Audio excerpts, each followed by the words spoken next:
ओम नमो भगवते श्री नरसिंहाय नमः। श्री नरसिंह पुराण पहला अध्याय। प्रयाग में ऋषियों का समागम। सूज्य के प्रति भरद्वाज जी का प्रश्न। सूज्य द्वारा कथारंभ और सृष्टि कर्म का वर्णन। अंतर्यामी भगवान नारायण श्री कृष्ण, उसके सखा नरश्रेष्ठ नर अर्जुन तथा उनकी लीला प्रकट करने वाली सरस्वती देवी को नमस्कार करने के पश्चात जय मतलब इतिहास पुराण का पाठ करें। दिव्य सिंह तपाए हुए स्वर्ण के समान पीले केशों के भीतर प्रज्वलित अग्नि की भांति अपने आपके नेत्र दैदीप्यमान हो रहे हैं तथा आपके नखों का स्पर्श वज्र से भी अधिक कठोर है। इस प्रकार अमित प्रभावशाली आप परमेश्वर को मेरा नमस्कार है। आप नृषि के नख रूपी हल्के अग्रभाग जो हिरण्यकशिपु नामक दैत्य के वृक्षस्थल रूपी खेत की रक्तमय कीचड़ के लगने से लाल हो गए हैं। आप लोगों की रक्षा करें। एक समय हिमालय की तटीय घाटियों में रहने वाले वेदों के परागमी एवं त्रिकाल वेता समस्त महात्मा मुनिगण नैमिषारण्य, अर्बुदारण्य और पुष्करारण्य के निवासी मुनि, महेंद्र पर्वत और विंध्यगिरि के निवासी ऋषि, धर्मारण्य, दंडकारण्य, श्रीशैल और कुरुक्षेत्र में वास करने वाले मुनि तथा कुमार पर्वत एवं पंपासर के निवासी ऋषि ये तथा अन्य भी बहुत से शुद्ध हृदय वाले महर्षिगण अपने शिष्यों के साथ माघ के महीने में स्नान करने के लिए प्रयाग तीर्थ में आए। वहां पर यथोचित रीति से स्नान और जप आदि करके उन्होंने भगवान वेणी माधव को नमस्कार किया। फिर पितरों का तर्पण करके उस पावन तीर्थ के निवासी भरद्वाज मुनि का दर्शन किया। वहां उन ऋषियों ने भरद्वाज जी का भली भांति पूजन किया और स्वयं भी भरद्वाज जी के द्वारा पूजित हुए। तत्पश्चात वे सभी तपोधन भरद्वाज मुनि के दिए हुए ऋषि आदि विचित्र आसनों पर विराजमान हुए और परस्पर भगवान श्री कृष्ण से संबंध रखने वाली कथाएं कहने लगे। उन शुद्ध अंतकरण वाले मुनियों की कथा हो ही रही थी कि व्यास जी के शिष्य लोमहर्षण नामक सुद जी वहां पहुंचे। वे अत्यंत तेजस्वी, परम बुद्धिमान और पुराणों के विद्वान थे। सूर्य ने वहां बैठे हुए सभी ऋषियों को यथोचित विधि से प्रणाम किया और स्वयं भी उसके द्वारा सम्मानित हुए। फिर भरद्वाज जी की अनुमति से वे यथा योग्य आसन पर बैठे। इस प्रकार जब वे सुखपूर्वक विराजमान हुए तब उस समय उन व्यास शिष्य लोमहर्षण जी से भरद्वाज जी ने सभी मुनियों के समक्ष यह प्रश्न किया। भरद्वाज जी बोले, सूत जी, पूर्व काल में सौनक जी के महान यज्ञ में हम सभी लोगों ने आपसे वाराह संहिता सुनी थी। अब हम नरसिंह पुराण की संहिता सुनना चाहते हैं तथा ये ऋषि लोग भी उन्हें ही सुनने के लिए यहाँ उपस्थित है। अतः महामुनि सूत जी, आप आज प्रातःकाल इन महात्मा मुनियों के समक्ष हम आपसे ये प्रश्न पूछते हैं, ये चराचर जगत कहाँ से उत्पन्न हुआ है, कौन उसकी रक्षा करता है, अथवा इनमें किसमें इसका लय होता है। महाभाग इस भूमि का प्रमाण क्या है तथा महामते भगवान नृसिंह किस कर्म से संतुष्ट होते हैं, यह हमें बताइए।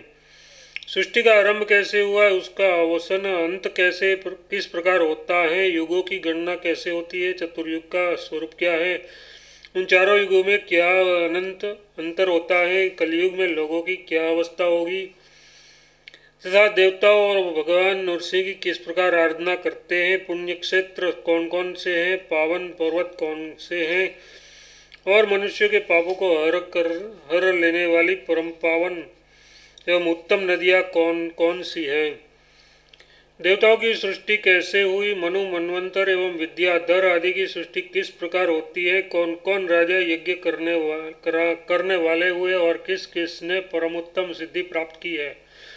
महाभाग ये सारी बातें आप क्रमशः बताइए। सूत जी बोले, तपोधनों में जिन गुरुदेव व्यास जी के प्रसाद से पुराणों का ज्ञान प्राप्त कर सका हूँ, उनकी भक्तिपूर्वक वंदना करके आप लोगों से नरसिंह पुराण की कथा कहना आरंभ करता हूँ, जो समस्त देवताओं के एकमात्र कारण और वेदों तथा उनके छहों अंगों द्वारा जानने योग्य परम पुरुष विष्णु के स्वरूप है, जो विद्यमान, विमल, बुद्धिदाता, नित्य शांत, विषय कामना शून्य और पाप रहित है। उन विशुद्ध तेजोमय महात्मा पराशर नंदन व्यास जी को मैं सदा प्रणाम करता हूँ। उन अमित तेजस्वी भगवान व्यास जी को नमस्कार है, जिनकी कृपा से मैं भगवान वासुदेव की इस कथा को कह सकूंगा। मुनिगण, आप लोगों ने भलीभांति विचार करके मुझसे जो महान प्रश्न पूछे हैं, उनका उत्तर भगवान विष्णु की कृपा हुई बिना कौन बता सकता है। तथापि भरद्वाज जी, भगवान नरसिंह की कृपा के बल से ही आपके प्रश्नों के उत्तर में अत्यंत पवित्र नरसिंह पुराण की कथा आरंभ करता हूँ। आप ध्यान से सुने। अपने शिष्यों के साथ जो जो मुनि यहाँ उपस्थित है, वे सब लोग भी सावधान होकर सुने। मैं सभी को यथावत रूप से नरसिंह पुराण की कथा सुनाता हूँ। ये समस्त चराचर जगत भगवान नारायण से ही उत्पन्न हुआ है और वे ही नरसिंहादि रूपों से सबका पालन करते हैं। इसी प्रकार अंत में ये जगत उन्हीं ज्योति स्वरूप भगवान विष्णु में लीन हो जाता है। भगवान जिस प्रकार सृष्टि करते हैं उसे मैं बताता हूँ, आप सुने। सृष्टि की कथा पुराणों में ही विस्तार के साथ वर्णित है, अतः पुराणों का लक्षण बताने के लिए ये एक श्लोक साधारणतः सभी पुराणों में कहा गया है। मुनि, इस श्लोक को पहले सुनकर फिर सारी बातें सुनिएगा। ये श्लोक इस प्रकार है। सर्ग, प्रतिसर्ग, वंश, मनवंतर और वंशानुचरित, इन्हीं 5 लक्षणों से युक्त पुराण होता है। आदिसर्ग, अनुसर्ग, वंश, मनवंतर और वंशानुचरित, इन सब का मैं क्रमशः संक्षिप्त रूप से वर्णन करता हूँ। द्विजगण आदि सर्ग महान है, अतः पहले मैं उसी का वर्णन करता हूँ। वहाँ से सृष्टि का वर्णन आरंभ करने पर देवताओं और राजाओं के चरित्र का तथा सनातन परमात्मा के तत्व का भी रहस्य सहित ज्ञान हो जाता है। द्विजोत्तम, सृष्टि के पहले महाप्रलय होने के बाद परब्रह्म के सिवा कुछ भी शेष नहीं था। उस समय एकमात्र ब्रह्म नामक तत्व ही विद्यमान था, जो परम प्रकाश में और सबका कारण है। वह नित्य, निरंजन, शांत, निर्गुण एवं सदा ही दोष रहित है। मुमुक्ष पुरुष विशुद्ध आनंद महासागर परमेश्वर की अभिलाषा किया करते हैं। वह ज्ञान स्वरूप होने के कारण सर्वज्ञ, अनंत, अजन्मा और अव्यय मतलब अविकारी है। सृष्टि रचना का समय आने पर उसी ज्ञानीश्वर परब्रह्म ने जगत को अपने में लीन जाकर पुनः उनकी सृष्टि आरंभ की। उस ब्रह्मा से प्रधान मतलब मूल प्रकृति का आविर्भाव हुआ। प्रधान से महतत्व प्रकट हुआ। सात्विक, राजस और तामस वेद से महतत्व 3 प्रकार का है। महतत्व से वैकारिक मतलब सात्विक, राजस और भूतादि तामस, इन 3 वेदों से युक्त अहंकार उत्पन्न हुआ। जिस प्रकार प्रधान से महतत्व आवृत थे, उसी प्रकार महतत्व से अहंकार भी आवृत थे। तदनंतर भूतादि नामक तामस अहंकार ने विकृत होकर शब्द तन्मात्रा की सृष्टि की और उससे शब्द गुण वाला आकाश उत्पन्न हुआ। तब उस भूतादि ने शब्द गुण वाले आकाश को आवृत किया। आकाश ने भी विकृत होकर स्पर्श तन्मात्रा की सृष्टि की। उससे बलवान वायु की उत्पत्ति हुई। वायु का गुण स्पर्श माना गया है। फिर शब्द गुण वाले आकाश ने स्पर्श गुण वाले वायु को आवृत किया। तत्पश्चात वायु ने विकृत होकर रूप तन्मात्रा की सृष्टि की। उससे ज्योतिर्मय अग्नि का प्रादुर्भाव हुआ। ज्योति का गुण रूप कहा गया है। फिर शब्द तन्मात्रा रूप वायु ने रूप तन्मात्रा वाले तेज को आवृत किया। तब तेज ने विकृत होकर रस तन्मात्रा की सृष्टि की। उनसे रस गुण वाला जल प्रकट हुआ। रूप गुण वाले तेज से रस गुण वाले जल को आवृत किया। तब जल ने विकार को प्राप्त होकर गंध तन्मात्रा की सृष्टि की। उससे ये पृथ्वी उत्पन्न हुई, जो आकाशादि सभी भूतों के गुणों से युक्त होने के कारण उनसे अधिक गुण वाली है। गंध तन्मात्रा रूप पार्थिव तत्व से ही सूक्ष्म पिंड की उत्पत्ति होती है। पृथ्वी का गुण गंध है। उन उन आकाशादि भूतों में तन्मात्राएं हैं, अर्थात केवल उसके गुण ही कहे गए हैं। तन्मात्राएं अवशेष कही गई है क्योंकि उनमें अमुक तन्मात्रा आकाश की है और अमुक वायु की। इसका ज्ञान करने वाला कोई विशेष भेद मतलब अंतर नहीं होता, किंतु उन तन्मात्राओं से प्रकट हुए आकाशादि भूत क्रमशः विशेष भेद युक्त होते हैं, इसलिए उनकी विशेष संज्ञा है। भरद्वाजी, तामस अहंकार से होने वाले ये पंचभूतों और तन्मात्राओं की सृष्टि मैंने आपसे थोड़े में कह दी। सृष्टि तत्व पर विचार करने वाले विद्वानों ने इंद्रियों को तेजस अहंकार से उत्पन्न बताया गया है और उनके अभिलाषी 10 देवताओं तथा 11वें मन को वैकारिक अहंकार से उत्पन्न कहा है। कुल को पवित्र करने वाले भरद्वाज जी, इन इंद्रियों में 5 ज्ञानेंद्रिय और 5 कर्मेंद्रिय हैं। अब मैं उन संपूर्ण इंद्रियों तथा उसके कर्मों का वर्णन कर रहा हूँ।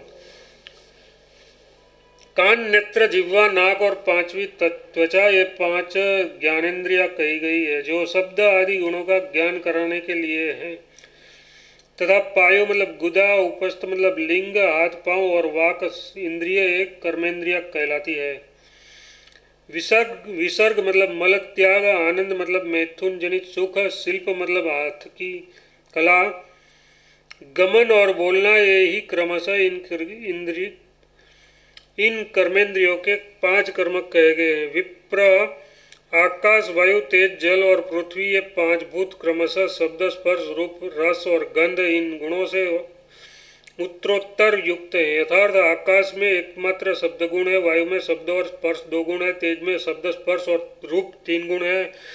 इसी प्रकार जल में 4 और पृथ्वी में 5 गुण है। ये पंचभूत अलग अलग भिन्न भिन्न प्रकार की शक्तियों से युक्त हैं, अतः परस्पर पूर्णतया मिले बिना ये सृष्टि रचना नहीं कर सकते। तब एक ही संघात को उत्पन्न करना जिनका लक्ष्य है, उन महतत्व से लेकर पंचभूत पर्यंत सभी विकारों ने पुरुष से अधिक होने के कारण परस्पर मिलकर एक दूसरे का आश्रय ले सर्वथा एक रूपता को प्राप्त हो।